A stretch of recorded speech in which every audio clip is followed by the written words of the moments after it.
관식이는 애순이란 나무가 벌레에 먹히면 그걸 잡아주고 가지가 꺾이면 상처를 치료를 해줍니다. 왜 그랬을까요? 폭삭 소가수다에 나오는 전설적 주인공 오예순의 사랑의 마력, 사랑의 기술에 대해서 얘기 나누려고 합니다. 오예순은 영웅 캐릭터인데요. 전형적인 영웅 서사에 속해 있죠. 그런데 재밌는 거는 그녀가 사랑의 영웅이라는 겁니다. 그녀가 가지고 있는 그 사랑의 폭발적인 힘, 그 힘이 있었기 때문에 양관식은 그녀에게 어렸을 때부터 빠져들어갈 수밖에 없었죠. 드라마 전체에서 양관식이 왜 오예순을 좋아했는지는 나오지 않습니다. 즉, 우리가 보통 드라마나 영화에서 보는 그 아주 전형적인 장면이 있어요. 남자 주인공 또는 여자 주인공이 상대를 보고 사랑에 풍덩 빠지는 장면이죠. 근데 이 드라마엔 그게 없기 때문에 양관식이 왜 오예순을 좋아했는지가 나오지 않습니다. 그런데 쭉 보다 보면은 딱 한마디 대사가 나와요. 저는 그 대사를 보고 이 대사가 바로 이 드라마 전체를 관통하는 주제구나 라는 생각을 했어요. 이게 뭐냐면 양관식이 아버지한테 이렇게 말하거든요. 아버지, 나는요 세상에서 제가 제일로 재미나요. 이런 말을 해요. 정말 생고생하던 양관식이 배를 하나 사서 선주가 되고, 그래서 동네 사람들이 그 배가 첫 출항하는 날 잔치 축제를 벌입니다. 여기서 관식의 엄마가 양씨 배가 제주바다에 뜬다 막 이러면서 신나게 춤을 추는데, 그때 그 주인공 애순이가 딱 막아서죠. 어머니, 이 배는 양씨배가 아니라 오씨배예요. 왜냐면 우리 할머니가 배를 사주셨거든요. 그러면서 내가 바로 복동이에요. 내가 최고의 효부죠. 이러고 자랑하는 장면이 나오는데 마을 사람들이 다 화답을 해줍니다. 애순이는 만삭의 배를 갖고 뜨러지게 막 이렇게 춤을 춰요. 그러니까 이걸 보고 씩 웃으면서 관식이가 한 말이 제가 세상에서 제일로 재밌는 애예요 라는 말이에요. 관식이는 쬐끄만 소년일 때부터 애순이를 계속 따라다니는데요. 자기네가 생선 가게를 하니까 매일매일 생선을 갖다 주고 꽃핀도 사다 주고 관심과 정성과 사랑과 순정을 다 바쳐요.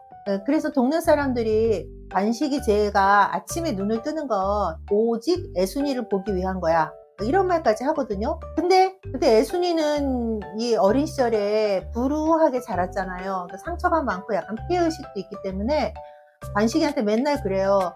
너 왜 나 따라다녀? 너 내가 불쌍해서 나한테 생선 갖다 주는 거지? 막 계속 이렇게 말하거든요. 그럼 관식이가 하는 대답은 그런 거 아니야, 동정하는 거 아니야, 이런 말을 항상 하는데 내가 왜 너를 좋아해? 라는 말은 못해요. 왜냐면 자기도 몰라요. 몰라서 말을 못하는데 관식이가 한 이 말, 애순이가 세상에서 제일로 재밌다 라는 말이 답이에요. 그러니까 관식이 일생에 애순이처럼 재밌는 사람은 없는 거거든요. 그럼 이 재미가 어디서 오는 건가, 이걸 좀 생각을 해봐야겠죠.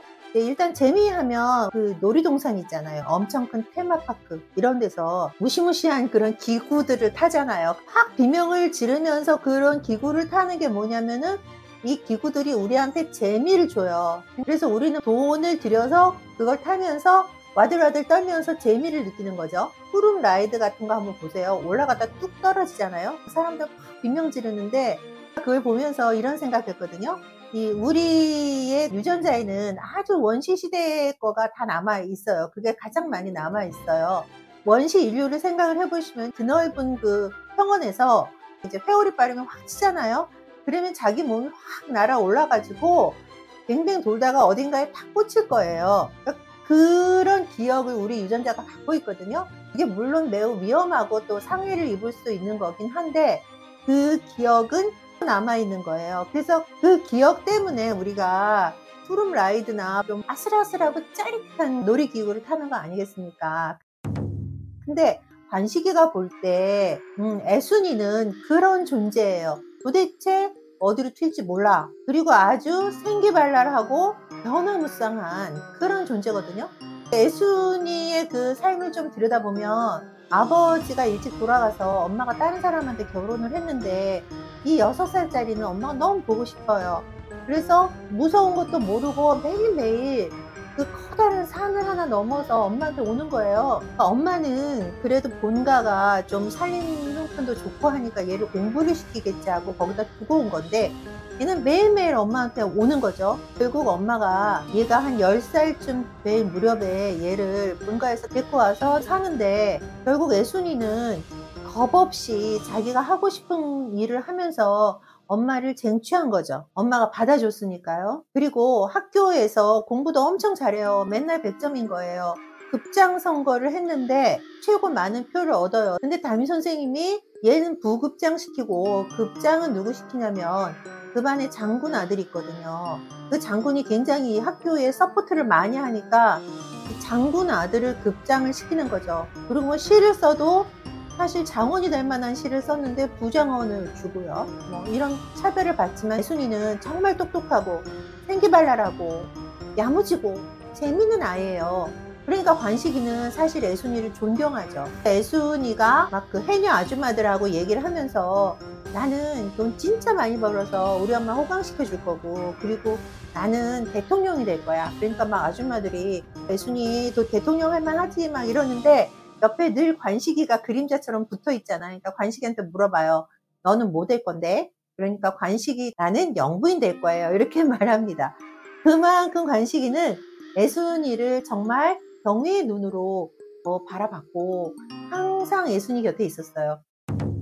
이제 아까 놀이동산 얘기를 했는데, 우리가 또 아주 재밌는 곳을 가는 데가 어디냐면 등산 가잖아요. 산에 왜 갑니까? 산은 똑같지 않죠.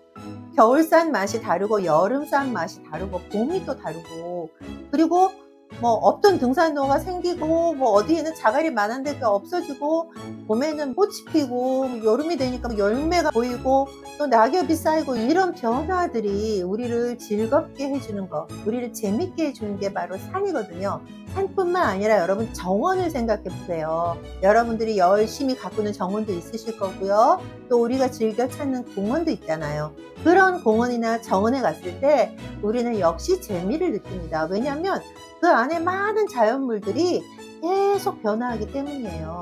생명 있는 건 변화합니다. 죽어 있는 건 사실 더 이상 움직이지도 않고 변화도 하지 않죠. 여러분 주말농장 가면 재밌잖아요. 왜 재밌어요?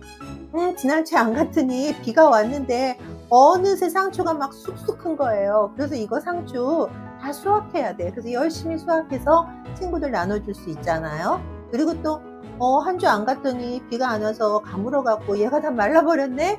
예, 굉장히 속상하죠. 그러니까 정원이나 텃밭이나 주말농장이나 공원에는 우리의 놀라움이 있어요. 감탄이 있고 보람이 있고 슬픔이 있고 안타까움이 있고 막 이런 것들이 막 섞여 있는 거죠. 그게 바로 생명 있는 것들의 특성이고, 그게 바로 우리 인생이죠. 그러니까 애순이가 가진 매력, 애순이가 가진 사랑의 기술이 뭐냐면은 딴 거 없어요. 그냥 생명이에요. 항상 변화하는 거예요. 항상 발전하는 거예요. 그리고 이 생명은요, 자기가 처한 환경에 잘 적응도 하지만 버팅기기도 하죠. 그러니까 생명 있는 것들, 사람들, 동물, 식물, 심지어 조그만 미생물까지도 항상 자기를 둘러싸고 있는 환경하고 엄청 활발한 상호작용을 하는 거죠. 그런 상호작용을 하면서 자신을 발전시키기도 하고, 어떤 때는 꺾이기도 하고, 어떤 때는 아픔을 당하기도 하고, 또 한 단계 나가기도 하고, 이게 바로 생명인 거잖아요. 애순이한테는 바로 이런 생명력이 있었던 거고, 이 생명력을 관식이가 본 거죠. 애순이는 어렸을 때 친구들이 못된 짓을 하면 경종을 울리러 막 달려가서 이 친구를 응징을 해줬어요. 그래서 관식이는 애순이를 인간 호루라기라고 불렀습니다. 경종을 울리는 존재라는 의미죠. 하지만 애순이 겨우 10살이라는 어린 나이에 해녀였던 엄마를 병으로 잃습니다. 엄마를 잃고 슬픔에 잠겨있는, 보호자도 없고 따뜻한 아랫목도 없는 애순이를 관식이가 키워줍니다. 관식이는 애순이란 나무가 벌레에 먹히면 그걸 잡아주고, 또 가지가 꺾이면 상처를 치료를 해줍니다. 왜 그랬을까요? 그건 바로 관식이가 애순이 안에서 생명이라는 걸 봤기 때문입니다. 에릭 프롬은 사랑의 기술이란 책에서 진짜 사랑은 바이오필리아에서 근원한다고 이야기했습니다. 바이오필리아라는 것은 생명에 대한 사랑입니다. 생명 있는 것에 대한 사랑, 그리고 그 생명을 길러주는 사랑, 어떤 존재 속에서 생명을 찾아내는 사랑, 이런 사랑을 바이오필리아라고 말합니다. 관식이의 사랑은 바로 바이오필리아적인 사랑이었죠. 애순이도 그저 관식의 사랑을 수동적으로 받기만 한 건 아닙니다. 관식이가 가장 힘들 때, 어깨가 처져 있을 때 애순이는 관식이 안에 있는 생명을 보고 그 생명을 도닥이고 품어주고 미소와 포옹으로 안아줍니다. 그렇게 두 사람은 정말 바이오필리아적인 사랑을 한 거죠. 에릭 프롬은 사랑이란 지식과 책임과 돌봄과 존경이라고 말합니다. 우리는 어떤 존재를 그렇게 사랑하게 될까요? 바로 재미있는 존재, 생명이 있어서 살아있기 때문에 팔딱팔딱 뛰는 심장처럼 존재감을 상대에게서 발견할 때 우리는 그 상대를 사랑하게 되는 겁니다. 폭삭 소가수다의 여주인공, 사랑의 영웅인 오애수는 어떤 사랑의 기술을 가졌을까요? 네, 그건 바로 재미있음. 그 재미의 근원은 다름 아닌 생명, 살아있음입니다. 여러분, 우리 모두 사랑의 영웅이 되었으면 좋겠습니다. 끝까지 함께 해주셔서 감사합니다.